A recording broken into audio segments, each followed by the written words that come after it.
Coming up on 5 Minute News. Herschel Walker faces fresh allegation of paying for an abortion.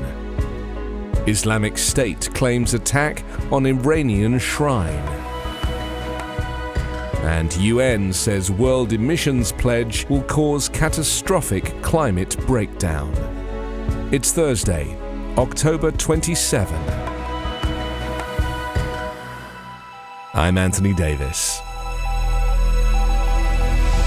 A mentally ill Republican U.S. Senate candidate who has said he opposes abortion with no exceptions faced fresh allegations on Wednesday from a second woman who said he pressured her to have an abortion and paid for the procedure after a 6-year relationship with him. Herschel Walker, who hopes to unseat Democratic incumbent Senator Raphael Warnock of Georgia in a November 8 election that could determine which party controls the Senate, has already denied allegations from another woman who claims he paid for her to have an abortion in 2009 and that she later gave birth to one of his children. Neither woman has revealed her identity publicly. The first to come forward provided supporting documents to the Daily Beast, an online media outlet, including a check. The woman making the new claim, identified only as Jane Doe, spoke by phone to a news conference organized by attorney Gloria Allred in Los Angeles.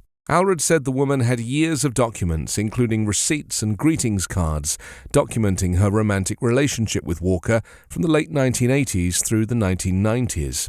She showed some of these at the news conference. Walker, who suffers from dissociative identity disorder, formerly known as multiple personality disorder, is a political novice endorsed by former President Donald Trump and claims to oppose abortion, including for rape, incest, or to protect the health or life of the mother. Walker has also faced allegations of domestic violence. The militant group Islamic State said it carried out an attack on a Shiite Muslim shrine in Iran on Wednesday, which killed 15 people, escalating tensions in a country reeling from a wave of protests and prompting warnings of a response from Tehran. Iranian officials said they had arrested a gunman who carried out the attack at the Shah Cheragh shrine in the city of Shiraz.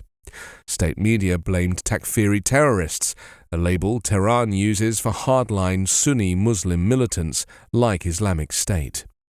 The group has claimed previous attacks in Iran, including deadly twin bombings in 2017, which targeted Iran's parliament and the tomb of the Islamic Republic's founder, Ayatollah Khomeini. Wednesday's killing of Shiite pilgrims came on the same day that Iranian security forces clashed with increasingly strident protesters, marking the 40-day anniversary since the death in police custody of Mahsa Amini, a 22-year-old Kurdish woman.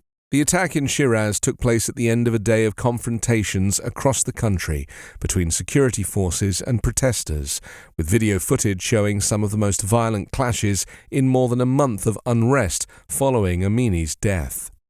The demonstrations have become one of the boldest challenges to the clerical leadership since the 1979 revolution. A wide range of Iranians have come out onto the streets, with some calling for the downfall of the Islamic Republic and the death of Supreme Leader Ayatollah Ali Khamenei.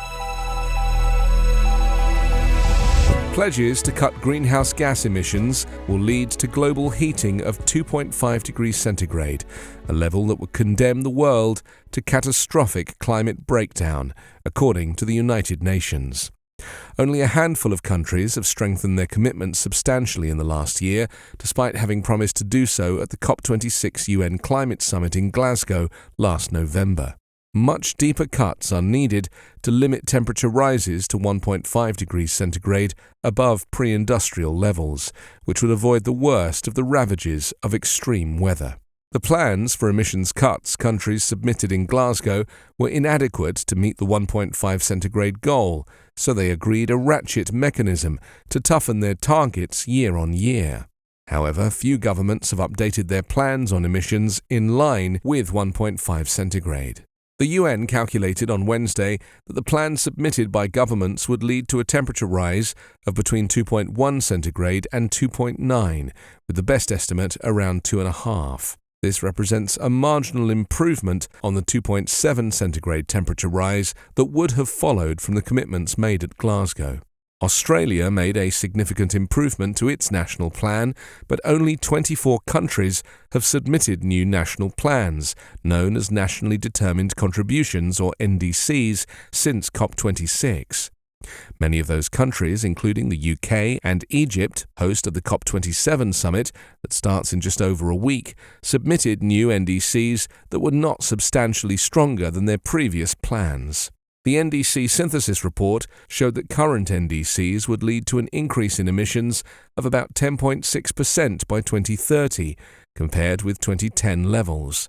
But the Intergovernmental Panel on Climate Change has estimated that greenhouse gas emissions need to fall by about 45% by 2030, compared with 2010 levels, to give the world a chance of staying within 1.5 centigrade. You can subscribe to 5 Minute News on YouTube with your preferred podcast app. Ask your smart speaker or enable 5 Minute News as your Amazon Alexa flash briefing skill.